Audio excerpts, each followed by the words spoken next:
आजकल Gen Z term कुछ ज्यादा ही सुर्खियों में रहता है। जेनजी यानी जनरेशन जेड और इसके पीछे जनरेशन वाई, उसके पहले जनरेशन एक्स। क्या आपने कभी सोचा है ये कौन तय करता है अलग अलग जनरेशन का नाम इस तरह से होगा? सोचा कभी? जनरेशन एक्स, वाई, जेड और इसके आगे जनरेशन अल्फा, कैसे और क्यों इस तरह के नाम रखे जाते हैं? इसका आधार क्या है? आपको जानकर हैरानी होगी, ये आज की बात नहीं है। जनरेशन डिवीजन की हिस्ट्री करीब 150 साल पुरानी है, जब व्यक्ति की उम्र और एक्सपीरियंस के हिसाब से जनरेशन तय किया गया। इसका आधार है सोशियोलॉजिस्ट कार्ल मैनहाइम और उनकी जनरेशन थ्योरी। उन्होंने खुद इसको थ्योरी के रूप में सामने रखा। कार्ल मैनहाइम जर्मन हंगेरियन ओरिजिन के फेमस सोशियोलॉजिस्ट थे और उन्हें खास तौर पर सोशियोलॉजी ऑफ नॉलेज और इसके अलावा जनरेशन थ्योरी को विकसित करने के लिए भी जाना जाता है। वो इसके लिए फेमस रहे। आप सोचिए उन्होंने कब इसके बारे में लिखा। उन्होंने साल 1928 में पहली बार अपने लेख में इसका जिक्र किया, पीढ़ियों के फर्क को समझाया, जो आज जेनजी को समझने में काफी हेल्पफुल है।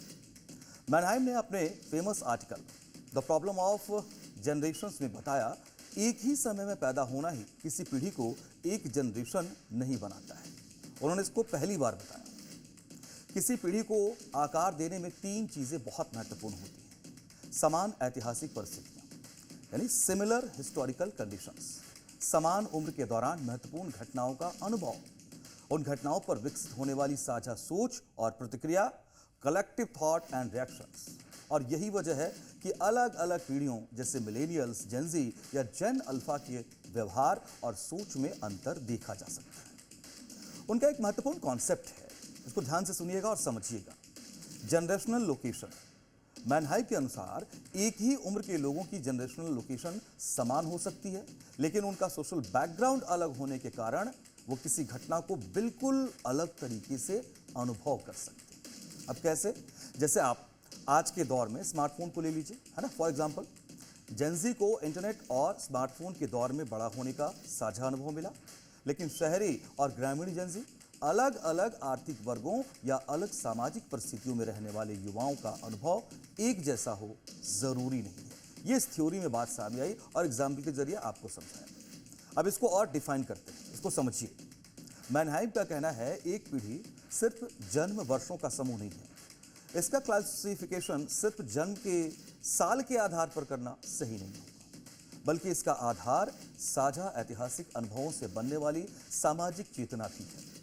जैसे जेनजी के मामले में कोविड-19, social media, AI, economic crisis या फिर दूसरे और महत्वपूर्ण पॉलिटिकल इंसिडेंट्स को आप काउंट कर सकते हैं, जो इस पीढ़ी के युवाओं की सोच और व्यवहार को प्रभावित कर सकते हैं।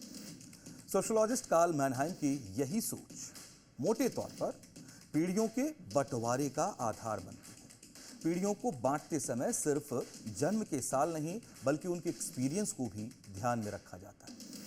आपको ये भी बता दूं, पीढ़ियों के नाम तय करने वाली कोई एक आधिकारिक संस्था नहीं है, ऐसा मत मान के चलिएगा। आमतौर पर समाजशास्त्री, इतिहासकार, मीडिया, शोध संस्थान और आम बोलचाल मिलकर किसी पीढ़ी का नाम लोकप्रिय बनाते हैं। समय के साथ जो नाम शोध और समाज में सबसे ज्यादा इस्तेमाल होने लगता है, वही उसकी पहचान बन जाता है। अब आप पीढ़ियों के कैटेगराइजेशन पर भी एक नजर डाल लीजिए, तो और ज्यादा सिंप्लीफाई हो जाएगा और अच्छे से आप समझेंगे। ठीक है, पहला है लॉस्ट जनरेशन। रिकॉल इट, 1883 से 1900 के बीच पैदा हुए लोग। दूसरा ग्रेटेस्ट या फिर जीआई जनरेशन कह लीजिए, 1901 से 1927 वाले। अब साइलेंट जनरेशन को समझिए, ये कौन लोग थे? 1928 से 1945 वाले। बूमर्स 1946 से 1964 वाले। जनरेशन एक्स 1965 टू 1980 के बीच वाले। मिलेनियल्स जनरेशन वाई कह लीजिए इसको, दोनों तरीके से आप इसको जस्टिफाई कर सकते हैं, कह सकते हैं। ये हैं 1981 टू 1996। और फिर जनरेशन जेड, जिसे जेनजी या जूमर्स भी कहते हैं, वो 1997 से 2012 के बीच जन्मी पीढ़ी है। अब इसके आगे भी है ब्रो, जनरेशन अल्फा भी है, 2013 से 2024 वाले। और आगे जनरेशन बीटा 2025 से शुरू हो चुकी है। तो फर्स्ट वर्ल्ड वॉर और उस दौर में बड़ी हुई जो पीढ़ी है, उसको लॉस्ट जनरेशन का नाम दिया गया।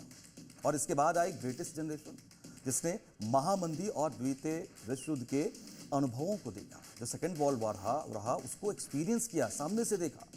और इसके बाद की पीढ़ी बेबी बूमर्स कहलाई। इन्हें ये नाम द्वितीय विश्व युद्ध के बाद जन्म दर में आए अचानक उछाल के कारण मिला। आप समझ रहे हैं? आप समझना चाहेंगे, मैं जानता हूं कि आखिर ये क्या मामला है, इसको समझिए। हुआ क्या था कि द्वितीय विश्व युद्ध के बाद यानी सेकेंड वर्ल्ड वॉर के बाद जो आर्मीज थे मोर्चे पर, फ्रंट पर सैनिक, वो घर लौटे। क्लियर?